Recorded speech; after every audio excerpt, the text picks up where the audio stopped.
Erik, here we are, SDTS, the next big thing, and another event pulled off. Yes, 9 years we've been doing this now. 9 years. So yeah, it's exciting. It always is exciting. You know, the 2 months before, I'm just pulling my hair out, like, are we going to get this all working? And then it comes together like it always does. And you know, lots of phone calls, lots of talking to industry folks and doctors and saying, please, can you come talk about something new? And but they came and rooms packed. Rooms packed. I saw them putting new tables out.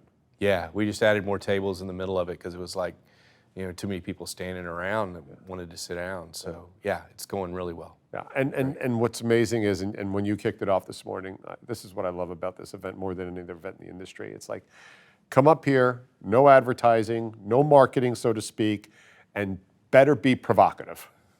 And like, not many events push that.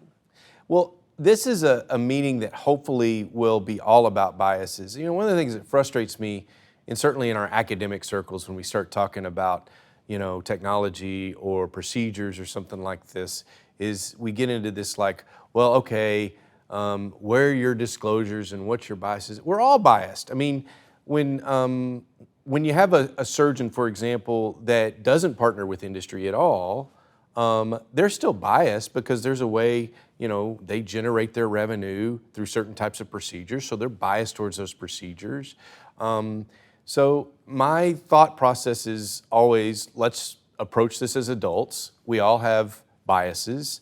Let's try to expose them, and then maybe you can figure out a way to back up your bias with a rational thought. And maybe your bias should be challenged, right? So we should always be in an environment where we're challenging each other and challenging ourselves, hopefully in a productive and thoughtful way. But that's the basis of kind of the mission of this meeting, is to get everyone there, whether you're a surgeon, you're from industry, you're an entrepreneur, you're an investor, get people out there and saying, this is how I feel, is it right, is it wrong, show me something otherwise. And if we can go straight to the biases and forget about, what your disclosures necessarily are, knowing we're all conflicted about various things anyway, maybe we can get to something where we're challenged, but also stimulated and, inspired to engage in making patient care better, which is what we need to do. And it's really interesting you say that, because surgeons, clinicians are totally opinionated and strongly opinionated, because you've got to have a belief system as you go in and you save a life, right? You can't be wishy-washy about something. Absolutely. And so it's great to watch the dialogue. I get to sit and watch the different tables, and you can see the whispering going on back and forth when the dais is loaded with experts who are bringing things around AI, robotics, what didn't work. I think this is the only summit conference that says, here's a train wreck, and this is what we should learn from it. Like, that doesn't get done anywhere else. No, I mean, that surgeons and innovators, M&M, which is kind of based upon, what surgeons do when they have a complication. It's important to kind of look at, you learn so much from failing. I mean, we always talk about, in industry, you hear entrepreneurs talk about failing fast.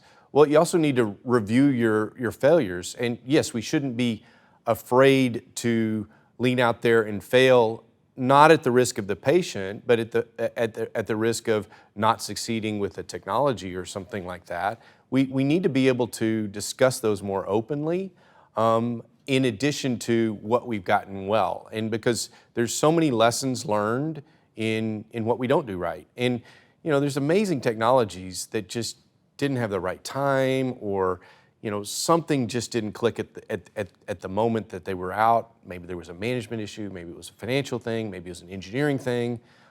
We need to explore those. And I'm very grateful that you kind of brought that up when we were talking about what surgeons do. He goes, you said to me, I don't know how many years ago, you said, why don't we talk about that with industry? And I was like, that's a great idea. And we've been doing it every year.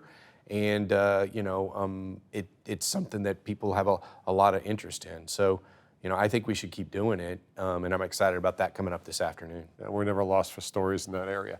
Yeah. You've been a pioneer in surgical robotics, early days, and you have evaluated, shepherded, supported platforms, and it seems like 2024 in 2025 are setting up for so many new entrants, form factors, a stratification of procedures done by specific platforms.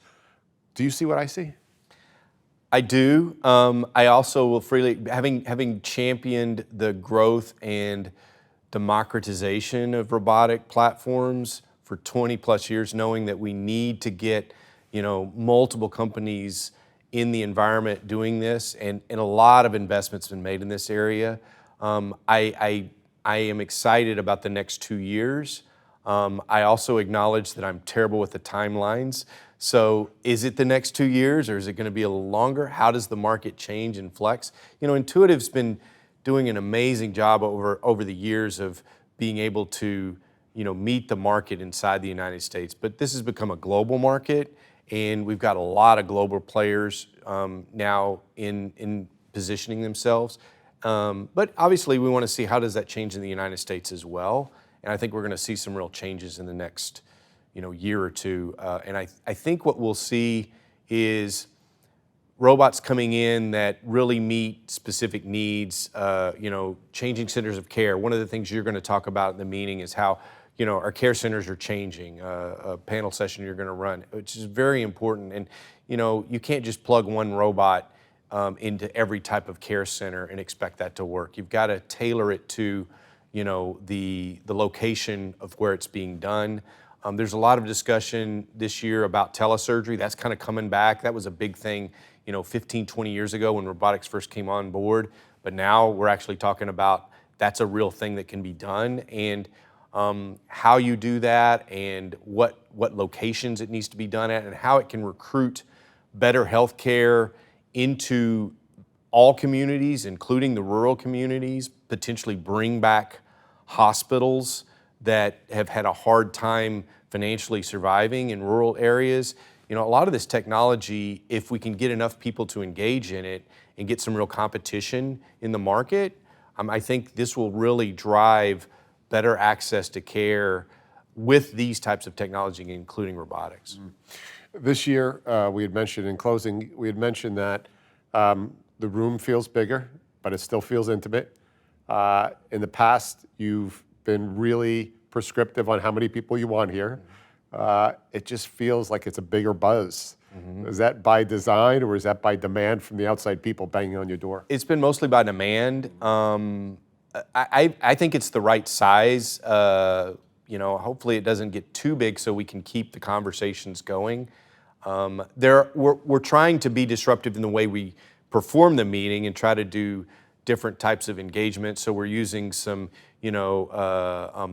text-based apps and other things, polling and stuff like that, to hopefully get people engaged. It's funny, I used Poll Everywhere for the first time in this meeting, and people were not really asking questions, and all of a sudden they just started asking questions. So people engaged, and it's like when you try something for the first time. So I think we have engagement tools, and we can use technology to engage the audience. We got to keep it moving and dense, and I want people to come out of these 2 days, like, oh my gosh, that was a lot of content, lots to think about, but going back inspired and excited about what they could do in the future. And so hopefully the format of the meeting will keep driving that disruptive thought process. I do. I hear on the way out, people want more, and so they leave and like, it's over already.